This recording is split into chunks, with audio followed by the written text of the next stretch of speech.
talking about that, my question to you is, what do you have these things down in your company? Do you have this vision set and cast and communicated? Because if the vision isn't communicated, it's going to be hard for people to really follow you.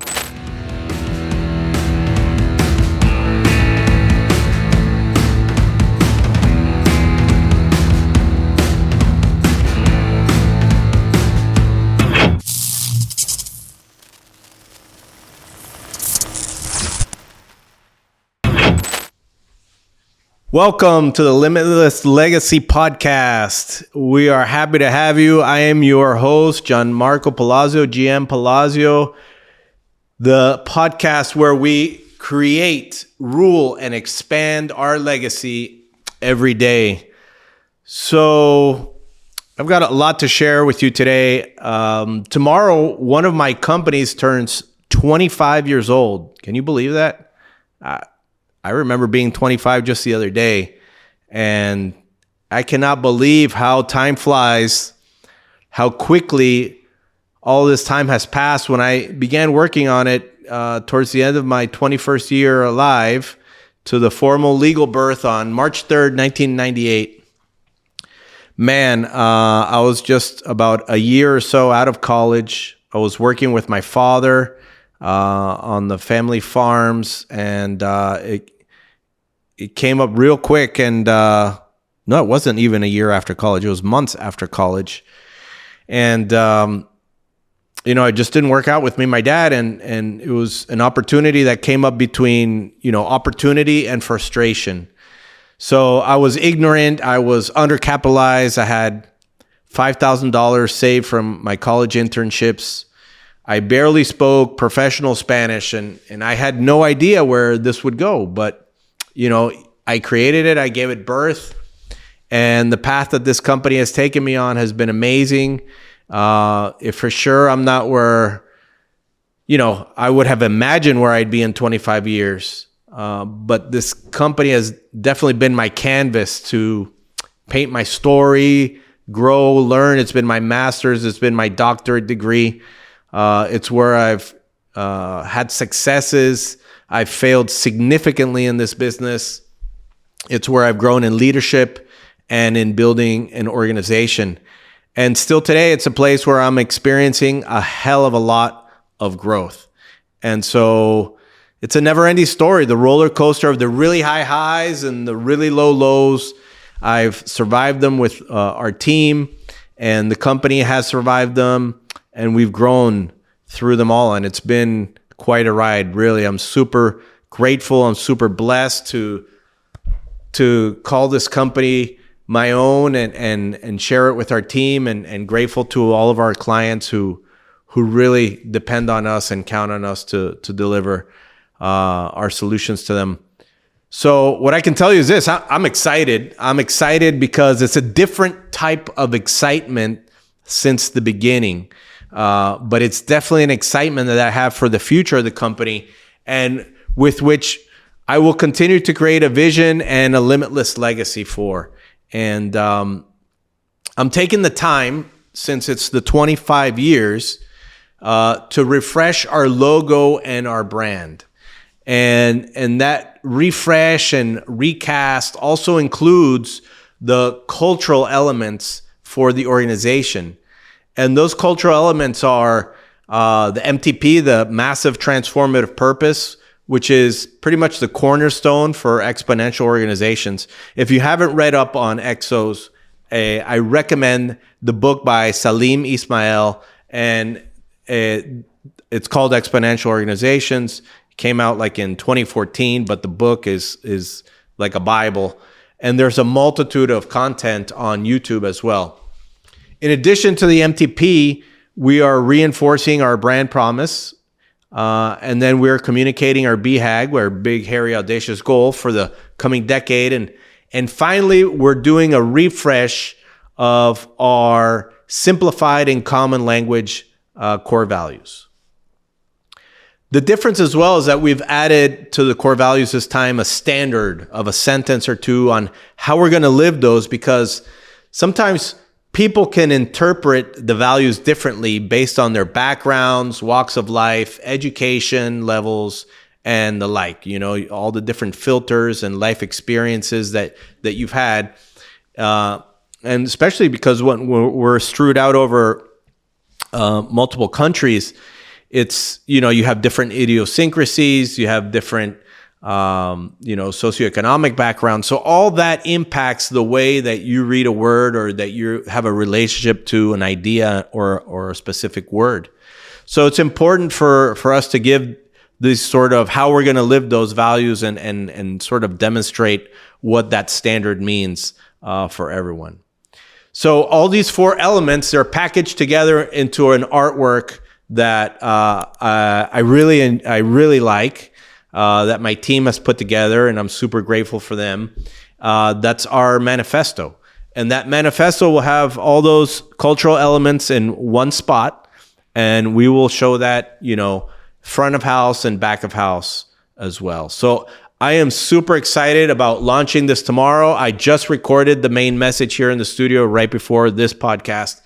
So we will continue to create a limitless legacy within our company. So, talking about that, my question to you is, do you have these things down in your company? Do you have this vision set and cast and communicated? Because if the vision isn't communicated, it's going to be hard for people to really follow you. It's going to be hard for you to inspire others. And it's going to be hard to really fall back on that simplicity of a message. And, how far can you take your company? Are you looking at your company as something that's just for your local market or for your city or for your state or country? Or are you looking at this as international? Or are you looking at this as a global opportunity? And my challenge to my students and my clients and myself is, how can we cast this vision so that it's a global opportunity? And the business model is born with a global end in sight. And that's something and a conversation I really like to have with different people and talk about their businesses and really challenge them to see how we can get out of our comfort zone and just, not stick with that limited market, even though our market may be huge. But how do we cast that vision on a global scale? So the other thing that I've been doing for the last couple of weeks is I've been digging deep into the 5 key focuses of a CEO. And I got this simple table from my coach. And those focuses of those 5 key areas are vision, cash, people, key relationships, and learning. So pretty much for each of your companies or each of your projects, my challenge to you is to take and create a simple table and write down these 5 focuses and what they are for each of your companies or each of your projects. And so I did that with my companies and projects, and I wrote down the priorities for each, and I've been working on those. And some have more priority or more urgency than others.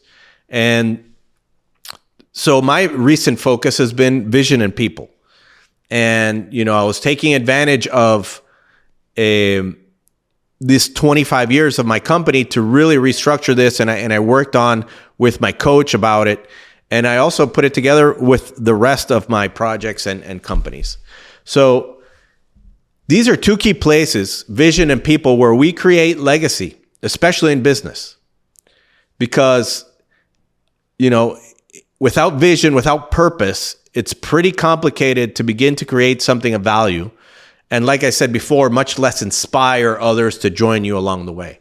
Without a strong why to pull you along, because it's got to pull you along. It's not something that you're going to have the stamina or the energy to continue to push. And the obstacles that you're going to encounter along the way and during your journey will most likely kill you. So you'll have to have something very strong emotionally and intellectually to pull you along over those walls, through those walls, under those walls, and all those other obstacles that you're going to encounter. So I just finished a book that is focused on creating a workplace where your team members will love to be at. It's called I Love It Here by Clint Pulver. I highly recommend the book. It's a very simple reading. Clint is an expert on millennials in the workplace. And he talks about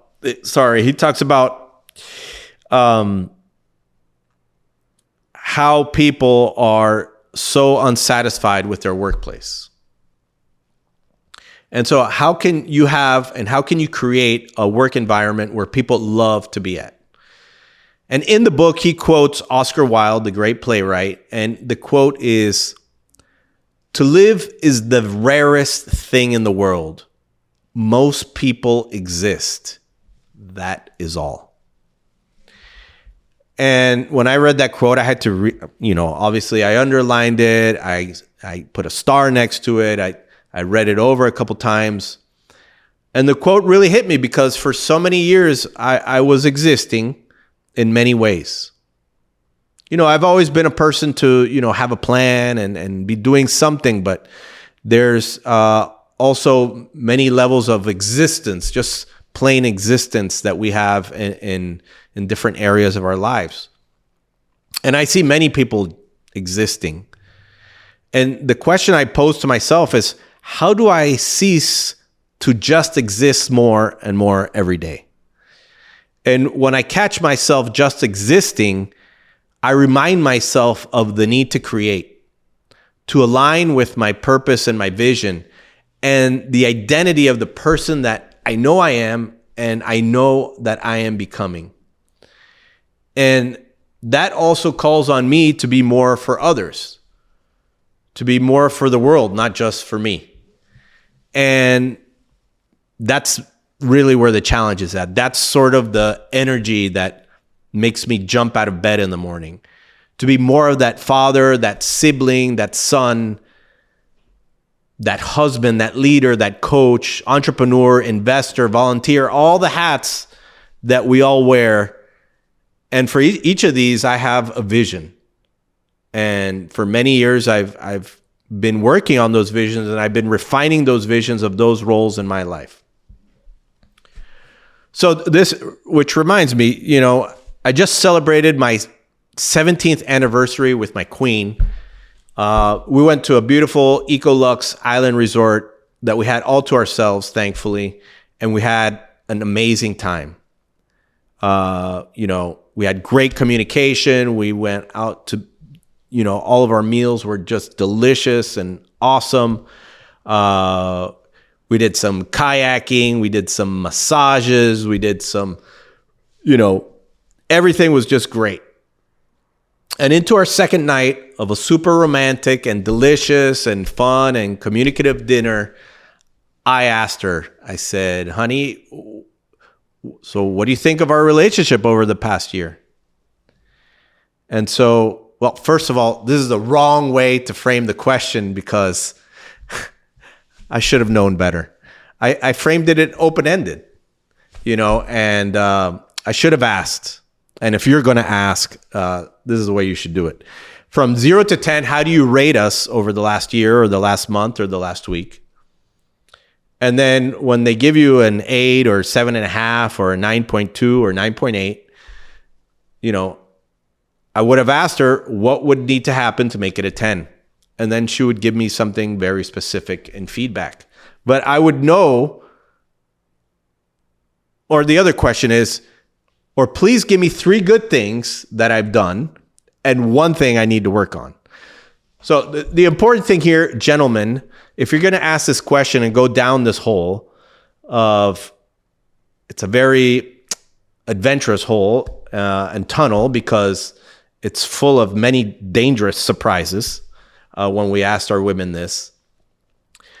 But the point is to demonstrate that the overall body of work is positive. And this is the point, is to not leave an open-ended question, because even though she did give me, a lot of positives beforehand in our previous conversations, I think she felt she had already given me enough. I was looking for more when I asked the question. But overall, the body of work for the year was overwhelmingly positive. But let me tell you, my queen, like most women, and trust me, I've asked around, they will focus on the negative, and they will focus on when they felt scared or abandoned or lonely or whatever feeling that they have. They will hold on to that and remind you of that, even though it was less than 1% of the year, or it was a long time ago. And I know I'm, probably not shattering a lot of people's minds here with this information, but, when it happens in such an in-your-face manner, you got to share it. You got to get it off your chest because you got to learn to roll with the punches. So like I said, I continue to learn and fail consistently, and I should know better. And for all you brave guys out there who are going to ask these questions to your queen, I recommend you don't leave it open-ended, like I say, but rather frame it in a better manner. I also recommend you don't let the year accumulate. I hadn't done this specifically, but since it was our anniversary, I asked about the year. But I definitely hadn't asked the question in some months, so the conversation was pending. The point is that without a vision for your relationship, without your partner, it's going to be hard to create a limitless legacy for your relationship or your family. And finally, if you're going to ask this question, you cannot get offended at the answer. And I did, because she focused on 3 negative issues that I felt were, a very small part of the overall body of work that I put together last year towards the relationship. And so I spent some time offended at her answer because she did focus on those negatives.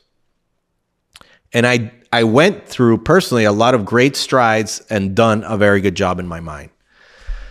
But those are relationships, boys and girls. Those are the highs of the highs and the lows of the lows, and they come just as quick as they go. So in essence, what she's telling me is that I can be more, that I should be more. And a partner who brings out the best in you and elevates your standards, and she's done that for me consistently over the years, that's someone that you want to work for. And she's been the hero under my nose in giving back and giving to others, and she knows I can do more, and that motivates me to want to reach, another level of expansion. So thank you to my queen, but if you could just sugarcoat it a little bit, that would be so much better. Like I told her, I'm just a big kid and I need that child psychology too. So learning on both sides, that's what it's all about. So going back to the book, I love it here. There's another line that really hit me, and he says, we don't realize the importance of having a sense of purpose until it's suddenly taken from us. And wow, that one really hit me also. Even though this book is focused on how 85% of the adult population in the US hates their job, and how the number one factor for employee purpose and fulfillment is connection to other people who are purposeful and fulfilled, the line shook me because I've gone through so many crises in my business, in my country, in family, in life. And sometimes when crisis hits, that purpose becomes oversimplified. Like a friend of mine said yesterday, he said, management skills are for when times are good, and leadership is for when times are tough. And to that, I would add that leaders are the ones who are coaches to their people. Let me rephrase that. Leaders who are coaches to their people are the new management skills we need today. I think leadership is easier when the purpose is clear, when that creation is clear, whether in good times or bad. And if your purpose is suddenly taken from you, usually because of some type of crisis, we need to go back to that creation mode and our legacy mindset.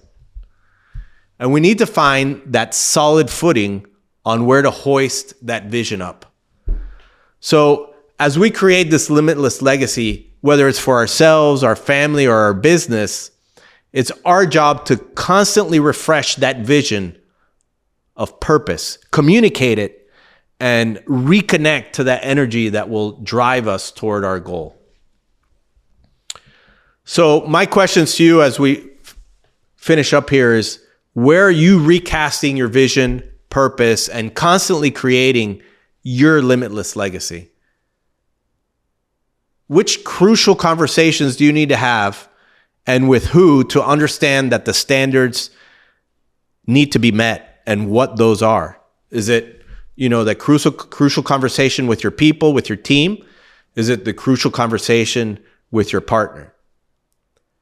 What culture are you creating, whether it's intentionally or not? Because whether you're doing it, if you're not intentionally creating a culture, there's a culture that's there. And that's happening in your family or your company. So be aware to which culture is happening, whether you're intentional about it or not.